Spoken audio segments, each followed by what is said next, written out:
ختم اللہ علی قلوبہم ختم اللہ علی قلوبہم وعلی سمعہم وعلی ابصارہم غشاوہ، کہ اللہ تعالیٰ نے ان کے دلوں کے اوپر مہر لگا دی ہے اور ان کے کان پر بھی اور ان کی آنکھ کے اوپر پردے پڑے ہوئے ہیں۔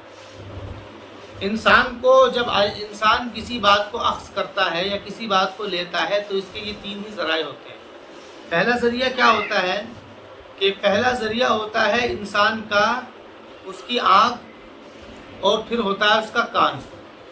یہ دو چیزیں ہوتی ہیں، یا تو مشاہدے سے کسی چیز کا یقین ہو جاتا ہے کہ دیکھ لیا یا سن لیا، لیکن اس سننے اور دیکھنے کے اندر جو مین پاور ہوتی ہے، جو اس کو مثبت پہلو میں جو کردار نبھاتا ہے وہ دل کے رجحان سے نبھاتا ہے۔ ایک آدمی کا دل کا رجحان ہے ہی نہیں کسی چیز کو لینے کا، تو پھر وہ نہ تو اس کو سمجھنے کی نیت سے دیکھے گا اور نہ ہی وہ اس کو سمجھ کی نیت سے سنے گا۔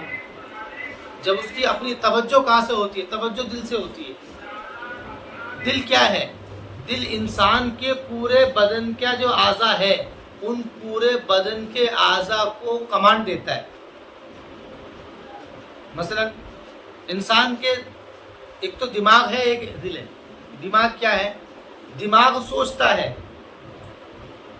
سوچتا ہے اور اسی طریقے سے کان سنتے ہیں۔ کان جو سنتا ہے وہ دماغ کو پہنچاتا ہے، دماغ اس کو سمجھ کر کے پھر اعضاء اس کے اوپر عمل کرتے ہیں۔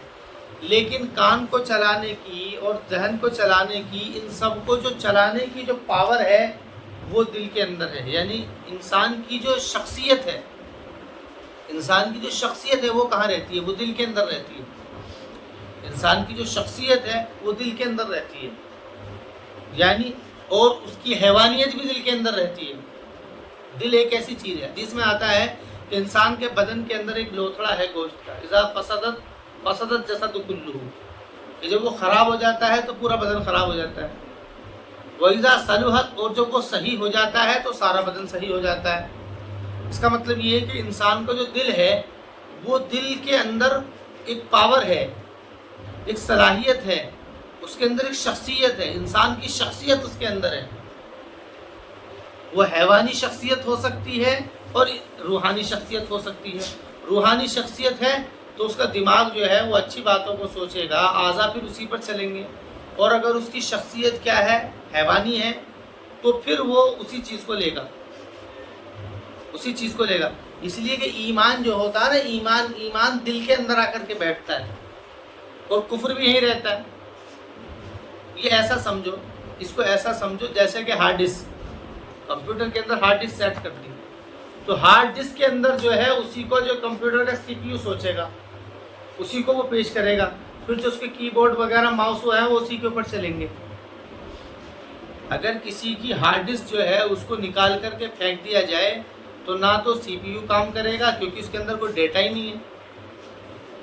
تو اسی طریقے سے یہ بات ہے، یہ اگر اندر ہوتا ہے تو اس کی وجہ سے پھر انسان کے آگا، تو اس لیے اللہ تعالیٰ نے سب سے پہلے اسی کا ذکر کیا ہے، ختم اللہ علی قلوبہم، کہ ہم نے ان کے دل کے اوپر مہر لگا دی ہے۔ حالانکہ دل جو ہے نا اخذ کا ذریعہ نہیں ہوتا ہے، دل اخذ کا ذریعہ نہیں ہوتا ہے۔ دل کے اندر سننے کی صلاحیت نہیں ہے، دیکھنے کی صلاحیت نہیں ہے، کوئی صلاحیت نہیں ہے، لیکن دل کے اندر شخصیت کے رہنے کی صلاحیت ہے۔ دل ایک مکان ہے، دل ایک مکان ہے جس کے اندر انسان آباد رہتا ہے۔ تو دل ایک مکان ہے جس کے اندر ایمان یا کفر یا شرک یا رہتا ہے، اس کے حساب سے پھر دماغ اسی کو سوچتا ہے اور اسی کا جو ہے اعضاء کو حکم دیتا ہے۔ تو اس سے اللہ فرماتا ہے کہ اللہ تعالیٰ نے ان کے دل کے اوپر مہر لگا دی ہے۔ یہ مطلب کیا ہے؟ مطلب یہ ہے کہ یہ جو لوگ ہیں اس وقت میں، ان لوگوں کی اپنے کرتوت ایسے ہو چکے ہیں، ان کی کرتوت ایسے ہو چکے ہیں کہ اللہ تعالیٰ نے ان کے اس کرتوت کی وجہ سے ان کے دلوں کے اوپر مہر لگا دی۔ اب اس کا نتیجہ نہ تو کان کی شکل میں ظاہر ہوتا ہے۔ ایک سوال یہ پیدا ہوتا ہے کہ جب اسلام حق ہے تو پھر ساری دنیا کے اندر عیسائیت کا غلبہ کیوں ہے؟ پہلے بات آئی تھی کہ دنیا کے اندر جتنے بھی انسان ہیں اس کے اندر 86% وہ لوگ ہیں جو کہ الہامی مذہب کو مانتے ہیں۔ الہامی کا مطلب جو مسلمان ہیں یا عیسائی ہے، یہودی ہیں، جو اس بات کو مانتے ہیں کہ ہاں بھئی ہمارا ایک خالق ہے، مالک ہے، اس نے ہمیں دنیا میں بھیجا ہے اور ایک دن ہمیں مر کر کے جانا ہے۔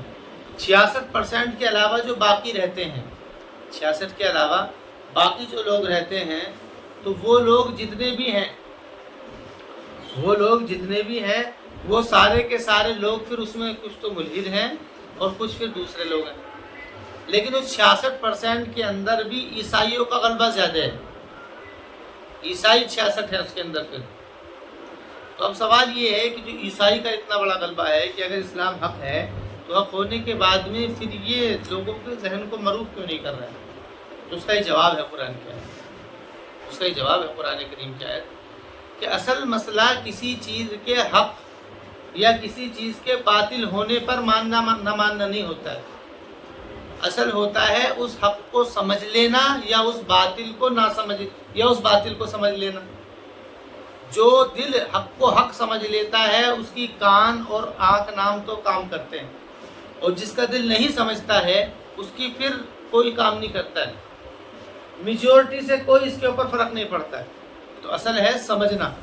تو قرآن کہتا ہے ختم اللہ علی قلوبہم کہ ہم نے ان کے دلوں کے اوپر مہر لگا دی ہے، وعلی سمعہم تو دل پر مہر لگنے کی وجہ سے جو اعضاء ہیں وہ پھر ناکام ہو گئے ہیں. ان کے کان کے اوپر بھی مہر ہے، وعلی ابصارہم اور آنکھ کے اوپر تو پردہ پڑا ہوا ہے. ختم اللہ علی قلوبہم لکھا ہے طبع علیہا واستوثقا، یعنی کہ طبع ان کے اوپر مہر لگا دی ہے، واستوثقا اور مضبوط کر دیا ہے، یعنی کہ اس میں خیر نہیں داخل ہوگا. طبع کے معنی مہر لگانا، ختمہ کے معنی مہر لگاتے ہیں. یہ دونوں عربی کے لفظ ہیں لیکن فرق ہے. طبع کہتے ہیں محض مہر لگا دینے کو، ختمہ کہتے ہیں بند کر کے مہر لگانا کہ جس کو کوئی کھول نہ سکے، جس کو کوئی نہ کھول سکے اس کے علاوہ، جس نے بند کر کے مہر لگائی. اور مہر کس لیے ہے؟ مہر اس لیے ہے کہ اگر کوئی چیز بند ہے تو کھول کر کے پھر بھی بند ہو سکتی ہے، پتہ نہیں لگے گا. لیکن اگر مہر لگی ہوئی ہے تو جیسے ہی وہ کھلے گی فوراً پتہ لگ جائے گا کہ ایک بار مہر ہٹے گی تو پتہ لگ جائے گا یہ کھلی ہے. ایک آدمی بند کر کے چلا گیا مہر لگا کے، اگلے دن آیا تو اس کو پتا مہر لگی کسی نے نہیں کھولا. ایک آدمی تالا لگا کر کے چلا گیا، اگلے دن آیا لیکن اسے دکھائی دیا ابھی تالا لگا ہوا ہے. لیکن ایسا ہو سکتا ہے اس بیچ میں کسی اور نے دوسری چابی بنوا کر کے کھول لیا.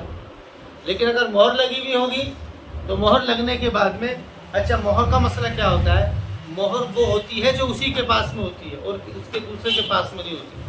اب تو مسئلہ یہ ہے کہ مہر اور بھی بہت ساری بن جاتی ہے، مہر اور بھی بہت ساری بن جاتی ہے. تو یہاں پر اس کے اوپر جواب نہیں ہے، بلکہ یہاں پر اس تصور کے اوپر جواب ہے کہ جو تصور تھا کہ مہر لگانے کا مطلب یہی ہوتا تھا کہ اب کوئی اس کے علاوہ نہیں کھول سکتا. اس لیے ختمہ کا لفظ ذکر کیا، طبع کا نہیں. طبع تو کھلی یا غیر کھلی، کھلی بھی پہ بند پہ مہر لگانے کو کہتے ہیں. ختمہ کہتے ہیں بند کر کے مضبوطی سے مہر لگانا. اللہ نے ایسا کیا ہے. وعلی سمعہم یعنی کہ ان کی جگہوں پر فلا ينتفعون کہ وہ حق کو جو بھی سنیں گے اس سے پھر وہ فائدہ نہیں اٹھا پائیں گے. یعنی اگر وہ حق بات سنیں گے تو وہ اس سے فائدہ نہیں اٹھا پائیں گے. وعلی سمعہم تو ایسا نہیں ہے کہ کان کے اوپر مہر لگ گئی وہ کچھ بھی نہیں سنیں گے، نہیں. مطلب یہ ہے کہ جو حق جو ہے اس کو نہیں سمجھ سکیں گے. وعلی ابصارہم غشاوہ اور آنکھوں کے اوپر پردے پڑے ہوئے ہیں. پردے کا مطلب یہاں پر الگ لفظ ذکر کیا ہے. دل اور کان کے لیے ختمہ کا لفظ تھا اور نظر کے لیے غشاوہ کا لفظ ہے. وعلی ابصارہم غشاوہ یعنی کہ آنکھوں کے اوپر پردے پڑے ہوئے ہیں. پردے کا مطلب کیا ہے کہ جیسے آنکھ کے اوپر پردہ ڈال کر کے آنکھ کے اوپر نہ دیکھنے کے لیے کسی چیز سے چھپانے کے لیے پردہ ڈالا جاتا ہے. یہ پردہ ایک اصطلاح ہے. ہر زبان کے اندر قرآن کریم زبان کے اندر وہ اسلوب اختیار کرتا ہے کہ جو اسلوب بلیغ ہو. تو کان کے اوپر مہر لگانا یہ بلاغت کا تقاضا ہے، کیونکہ کان کے اوپر اگر پردہ ڈل گیا تو آواز تو پردے میں سے کراس ہو سکتی ہے، آواز تو پردے میں سے کراس ہو سکتی ہے. اور لیکن آنکھوں کے اوپر اگر مہر لگا دی، آنکھوں کے اوپر اگر مہر لگا دی، حالانکہ یہ بھی اپنے معنی کو ثابت کر دیتا ہے، لیکن آنکھوں پر پردے پڑے ہوئے ہیں یہ زیادہ فصیح ہے، یہ زیادہ بلیغ ہے. مطلب معنی کو سمجھنے کے لیے زیادہ بلیغ ہے. یہ جو سوال جو پیدا ہوتا ہے نا کہ یہاں پر یہ ہے یہاں پر یہ ہے، یہ اس علم کے نہ جاننے کی وجہ سے ہے کہ فصاحت اور بلاغت کا کیا مطلب ہوتا ہے. قرآن کریم وہ الفاظ استعمال کرتا ہے جو معنی کو زیادہ بخوبی واضح کر دیں. تو اس کے اندر بلاغت جو ہے وہ ختمہ کے اندر نہیں ہے، وہ غشاوہ کے اندر ہے. وعلی ابصارہم غشاوہ. ہم بھی ایسے ہی کرتے ہیں کہ جب کہیں سے کوئی چیز چھپانی ہوتی ہے تو پردہ ڈال دیتے ہیں کہ بھئی کوئی کیا نام ہے کہ بھئی وہ اب دکھے گا نہیں، تو اس لیے وہی لفظ استعمال کیا وعلی ابصارہم غشاوہ، یعنی کہ غطاء کہ وہ نہیں دیکھ پائیں گے حق کو. وَلَهُمْ عَذَابٌ عَظِيمٌ، اور ان کے لیے بڑا عذاب ہے. عظیم کے معنی آتے ہیں بڑا. عظیم ایک آتا ہے عظیم اور ایک آتا ہے کبیر. عظیم اور کبیر میں فرق ہے. عظیم اور کبیر میں فرق ہے. عظیم اور کبیر میں کیا فرق ہے؟ عظیم کہتے ہیں بڑے کو، اور کبیر بھی کہتے ہیں بڑے کو اردو میں. لیکن کبیر اس کو کہتے ہیں جو کہ جسم میں بڑا ہو. جسم میں بڑا ہو.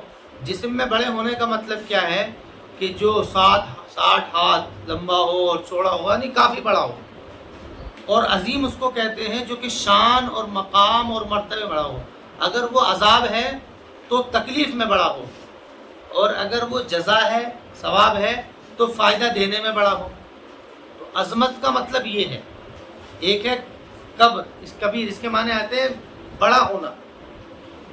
تو عظیم کے معنی سے شان میں بڑا ہونا. وَلَهُمْ عَذَابٌ عَظِيمٌ، یعنی کہ وہ عذاب ایسا نہیں ہوگا کہ دیکھنے میں وہ آسمان تک ہوگا، مطلب وہ اپنی تکلیف دینے میں بڑا ہوگا. وَلَهُمْ عَذَابٌ عَظِيمٌ.